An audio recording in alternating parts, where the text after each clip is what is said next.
All right, take three. Welcome to the Quadruple D. And today we're going to be talking about a quaint little spat with Stephen Miller and Robert De Niro. They got into a little verbal skirmish, and Robert De Niro didn't mince words when he said of Stephen Miller, he's a Nazi. Yes, he is, and he's Jewish. He should be ashamed of himself. In turn, Miller replied on the fascist propaganda network called Fox News, Robert De Niro is a sad, bitter, broken old man who is mostly enraged because he has not made a movie worth watching in at least 30 years. So let's examine this childishness. So De Niro's accusation points toward Miller's record in the Trump administration of demonizing and incarcerating migrants, accusing him of embodying the logic of state violence and exclusion, which he certainly does. So, if you look at this from a more anarchic standpoint, which rejects borders, nationalism, and the monopolization of violence by the state, Miller's role is deeply complicit in upholding oppressive systems. He's been behind key immigration policies, including travel restrictions on Muslim majority countries, which, by the way, if you're discriminating against a religion, that is unconstitutional. So, you know, if the Democratic Party had more of a backbone, they would have been going after these people for that sort of thing. Like, remember when Donald Trump originally said he wants to bar all Muslims from entering the country? That is an unconstitutional policy. And, it's a thing that you should pay a price for if you're violating the constitutional rights of people, whether they're citizens or not. I think you should be held accountable for that. If you're trying to implement that sort of policy, there should be a sort of repercussion system that happens. Anytime they violate a person's uh, constitutional rights, there ought to be some, I guess, legal consequences. And I don't see that enough of that. You know what I'm saying? And there was also from Stephen Miller aggressive family separation at the US Mexico border and other harsh enforcement measures. By now, of course, they're just rounding people up if they have, basically, if they're just not white. And it's a violation of all sorts of human rights and whatnot. And they're trying to treat due process as if it's a far left talking point. Things that people used to take for granted. Now you have to actually defend them in a debate, you know. Yet Miller, this vampiric fuckface, has the gall to call De Niro a shell of a man. Such personal insults pale in comparison to the real human cost of policy, the tearing apart of families, the blaming of migrants for all of our social problems, the construction of walls, both physical and ideological. His life is built around manufacturing fear and dragging down immigrants all day. And of course, other groups as well, but mostly immigrants. And that alone makes for a pitiful existence in the eyes of anyone who rejects oppression and also stupidity. If you reject stupidity, you're going to see that he's, leading a rather pathetic life. It's also worth pointing out the irony of Stephen Miller calling someone bitter and broken.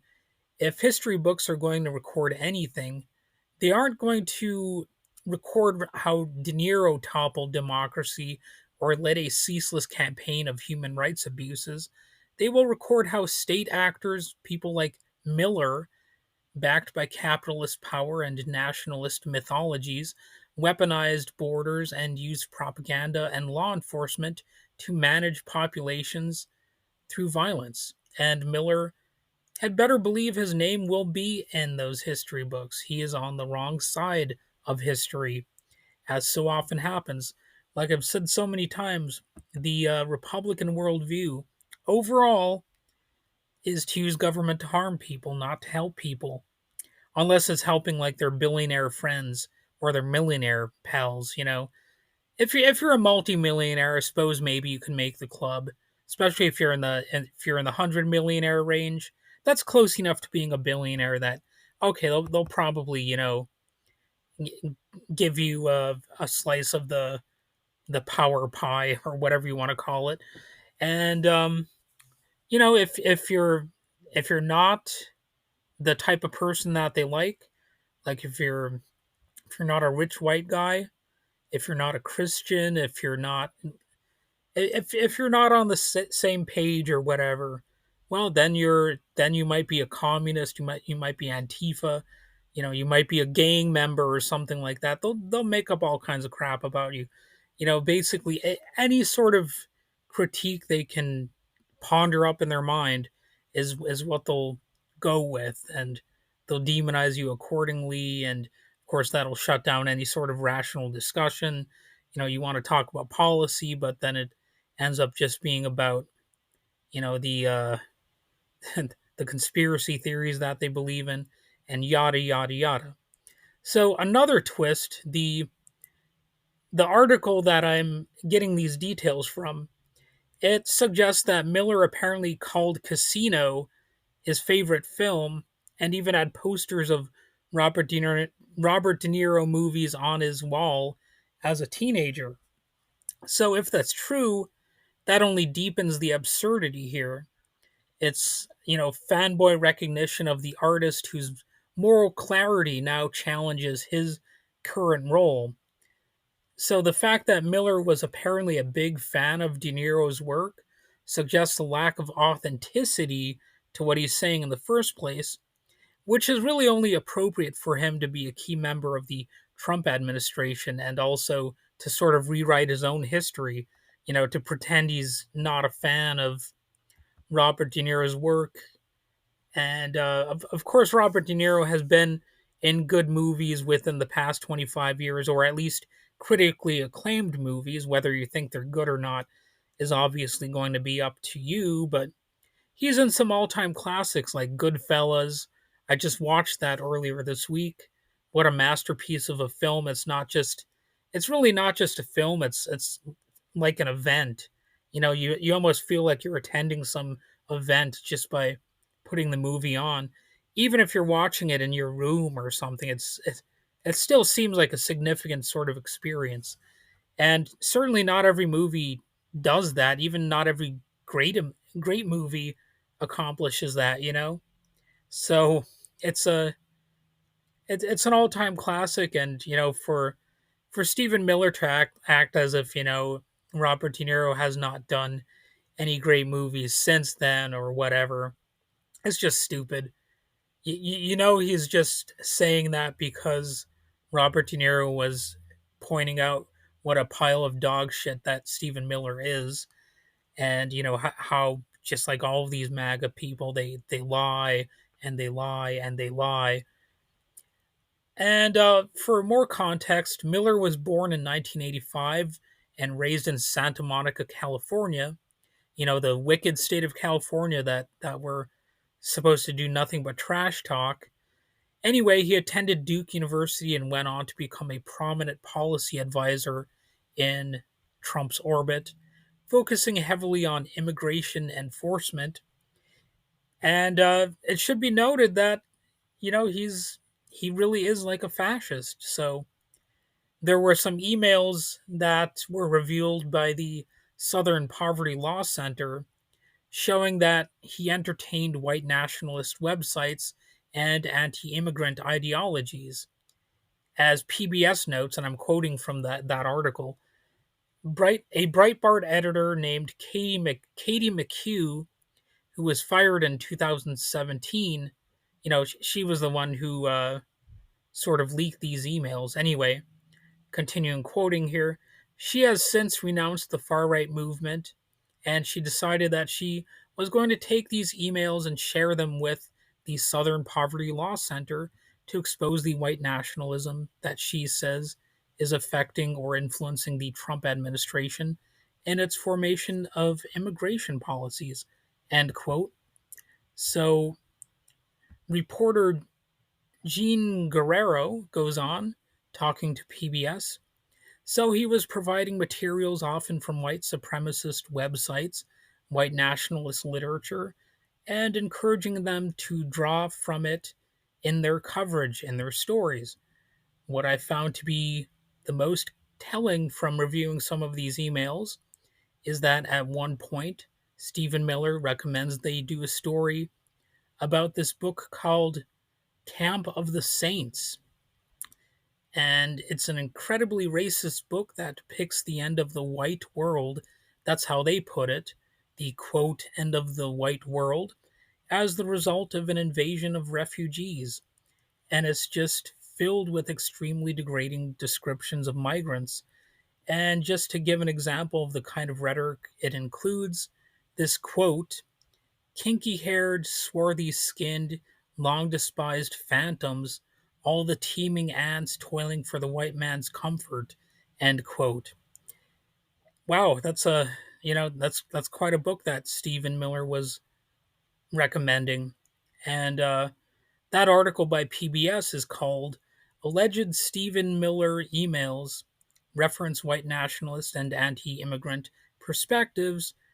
And that article's from way back in 2019.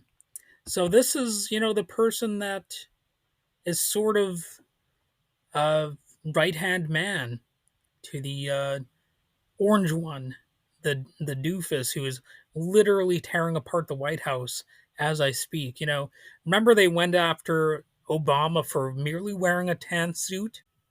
Anyway, for someone whose own heritage includes Jewish refugees who's faced racism and active discrimination and potential violence themselves, the contradiction is sharp, for Stephen Miller to be engaged in these sorts of perspectives and being so pro discrimination, and for those committed to solidarity across borders and a world without state sanctioned exclusion, Miller embodies the logic that we fight.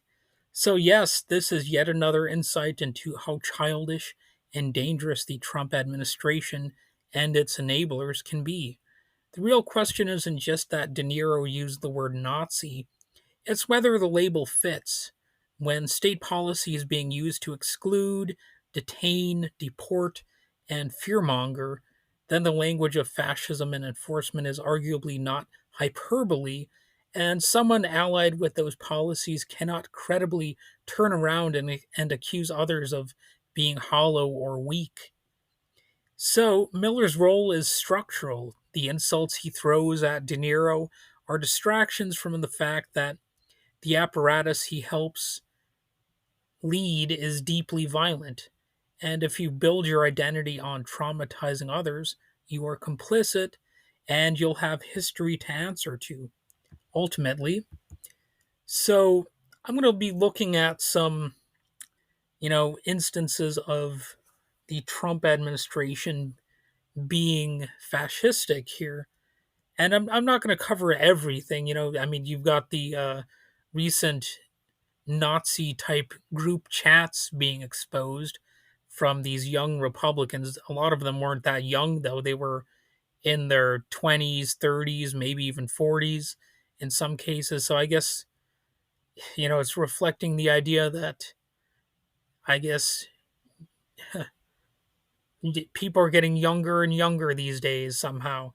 So the first example that comes to a lot of people's minds is Trump's very fine people on both sides comments regarding Charlottesville.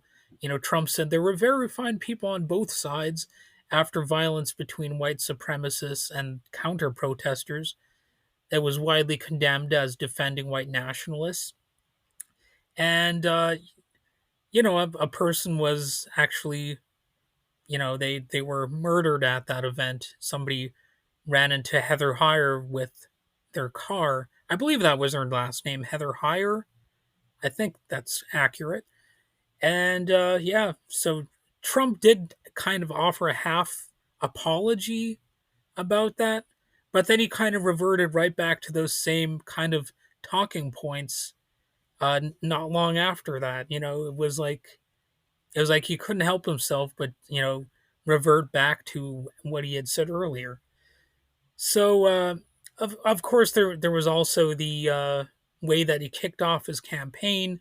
He was demonizing, people in Mexico right from the very start, saying they were basically nothing but criminals. And it's a little bit ironic because he is almost nothing but a criminal at this point. His list of crimes is just it's expanded beyond what the eye can see. I'll just put it that way. And Trump referred to various countries as being shithole countries, describing Haiti, El Salvador, and African nations. Was considered explicitly demeaning, and of course, he would never say that about a European country that happens to be right wing in its nature. The disparaging comments are always going to be at the non-European countries for the most part, anyway. I mean, he'll maybe come up with a few half critiques of European countries here and there, but he's not going to just dismiss them altogether like that, most likely. And of course, he also said stand back and stand by in the 2020 debate. When asked to condemn white supremacists, Trump told the Proud Boys to stand back and stand by, and it was a phrase that far right groups celebrated. And he had numerous go back to your country type tweets aimed at four congresswomen of color. He tweeted that certain congresswomen should go back to their countries. And, that's a xenophobic type of statement. Of course, his crowds, as another article from PBS notes, the crowd loved it, even echoing words from his tweet. Send her back, the crowd chanted after Trump criticized Representative Ilhan Omar during his speech. So Trump did not rebuke his supporters during the rally, but the next day he said he was not happy with the chant. So he goes back and forth on these things. It's a strategy to actually sort of normalize this stuff. I mean, it is contradictory, and it sounds convoluted, but it's like a strategy that you're normalizing this stuff by sort of talking about both sides of your mouth. On the one hand, you're admitting, okay, maybe I went too far, but then you keep on repeating the talking point so as to normalize it. You're sort of getting people accustomed to hearing these offensive things, like, of course, saying that Obama was born, outside of the United States. That talking point was part of how he kicked off his political career as well. He tried to normalize that, and he largely abandoned that, but there have been times where it's been brought back a little bit, especially by people in his orbit. And Trump repeated denigration of majority black districts as full of rats and rodents in 2019. Public insults targeted at majority non-white communities that, are just dehumanizing rhetoric. So, as yet another article from PBS notes, and that gives you insight into why he doesn't like PBS and wants to basically dismantle it, because they call him out on his bullshit. So, President Trump, I'm quoting from their article, on Saturday denigrated a majority black district presented by a congressional nemesis as a disgusting rat and rodent infested mess, broadening a campaign against prominent critics of his administration that has exacerbated racial tensions. Trump lashed out in tweets against Representative Elijah Cummings, the powerful House Oversight Committee chairman, claiming his Baltimore area district is, quote, considered the worst run and most dangerous anywhere in the United States, end quote. So, of course, they don't want to say that there is equivalent crime in other, non Democratic Party dominated states or red states, even though the statistics indicate that plenty of red states have crime, and that includes violent crime, property destruction, whatever.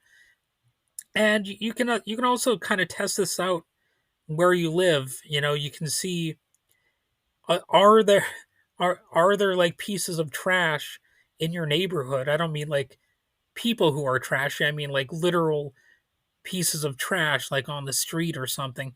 There's actually a pretty good chance that you'll occasionally find trash pretty much no matter where you live. Like I live in a fairly rural area. I mean if a person really wanted, though, they could still trash talk where I live for having some, rubbish on the streets. People have, they've spread garbage around the streets, kind of, and you can find trash all over the place. Really, it's not like you need to only live in a major city in order to find a place that has garbage in it, a messy area. So if you live in even a small city like I do, you're going to find that that's going to be a problem. People litter and stuff like that. And if you're in a major city, well, that's going to possibly be even more of a problem unless you have extremely neat and clean people there. So really, what he's doing is he's trying to build up stereotypes of these blue cities or Democrat cities, as they like to call them. As if there are no rural areas that have trash or, of course, crime. I mean, this isn't said often enough, but there is crime in rural areas in the United States.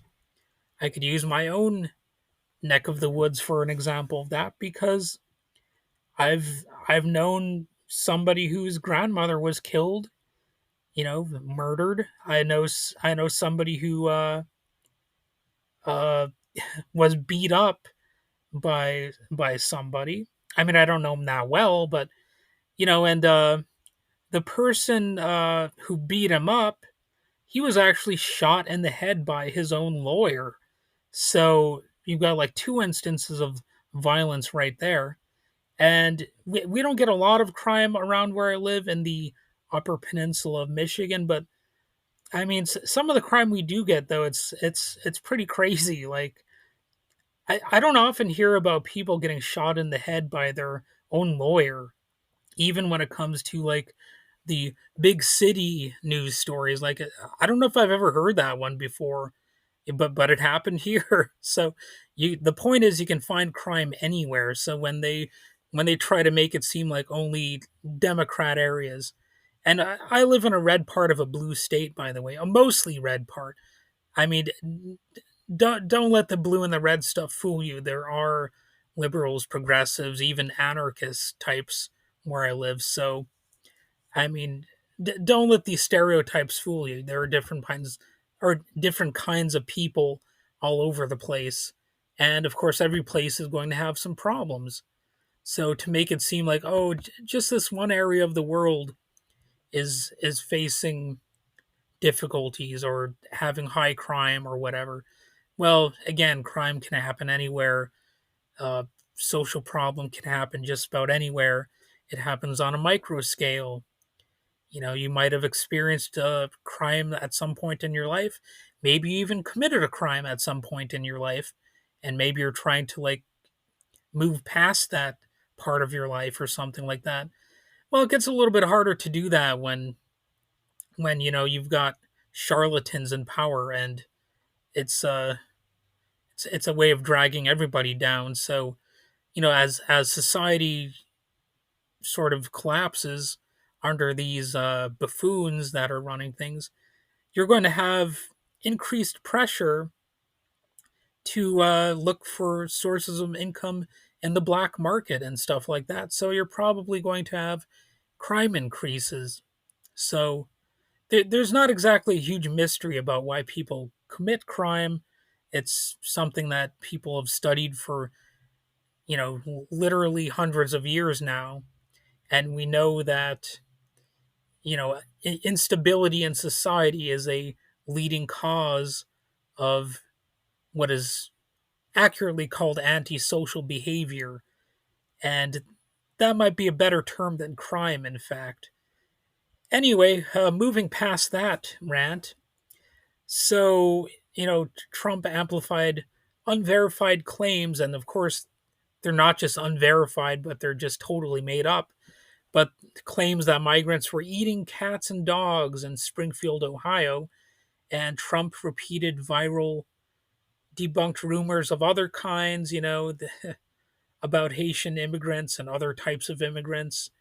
They were amplified by MAGA figures and fact checked by multiple outlets, but unfortunately, the fact checks don't always do that good.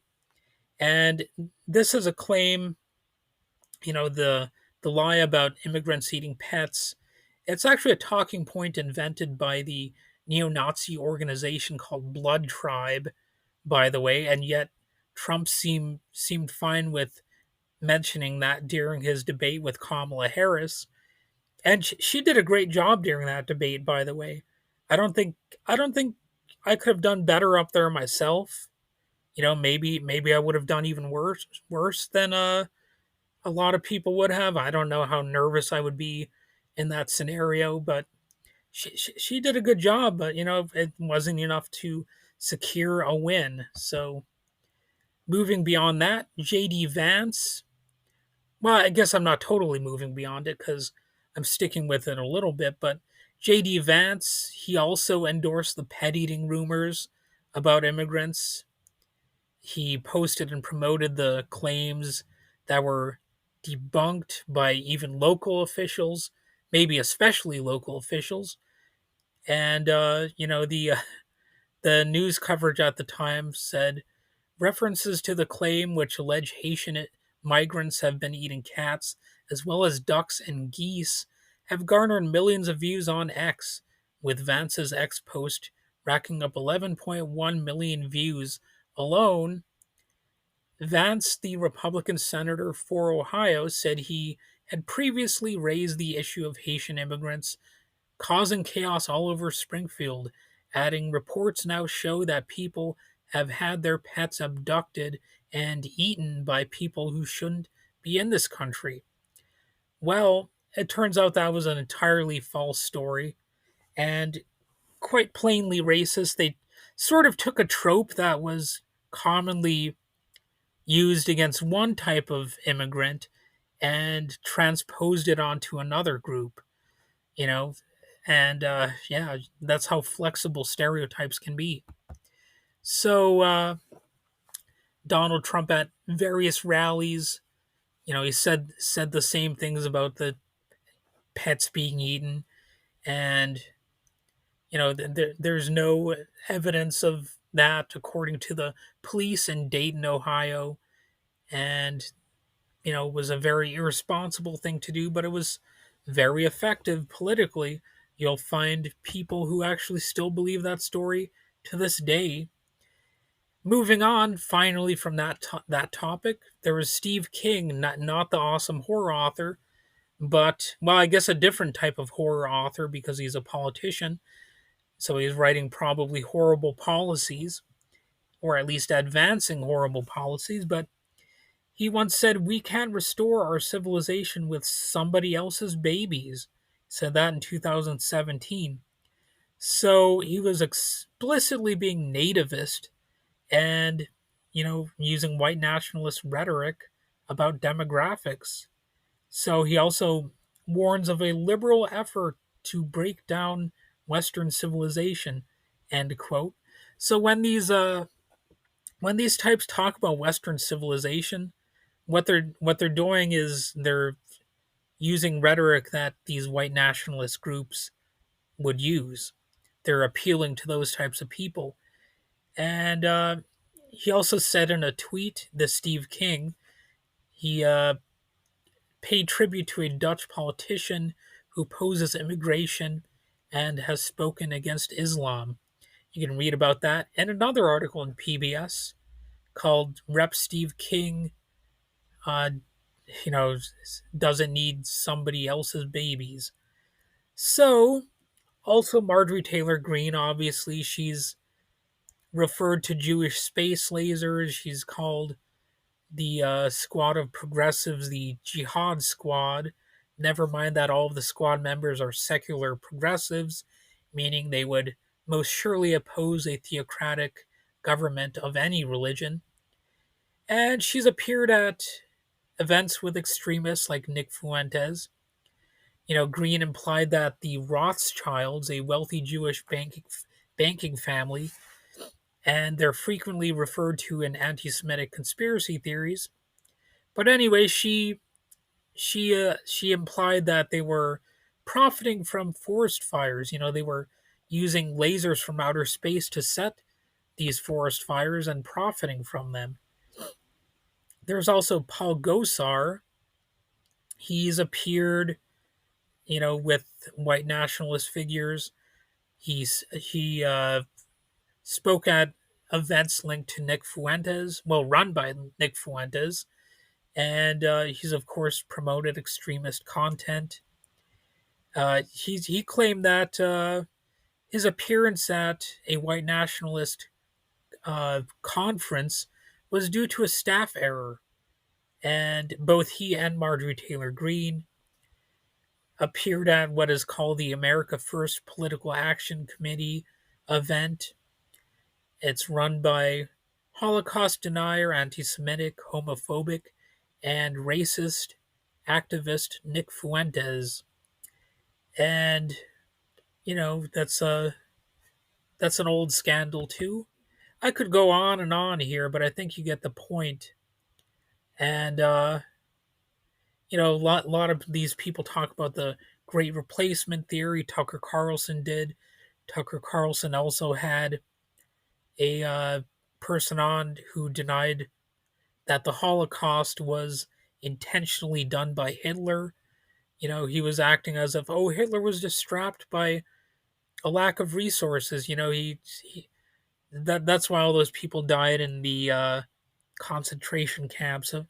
The suggestion is that they were not intentionally starved or otherwise killed. And you've got plenty of white or you know great replacement, white replacement rhetoric coming from you know Tucker Carlson. A New York Times investigation found more than 400 episodes of his show pushed those core tenets of the great replacement theory, conspiracy theory. And, I could go on, but I think you get the point here.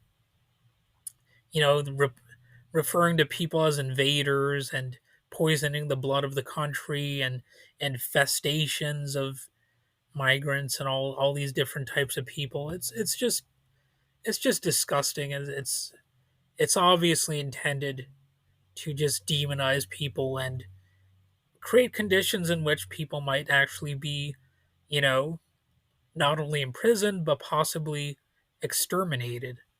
This could this could escalate much further, and in some cases, I'm sure it already has started.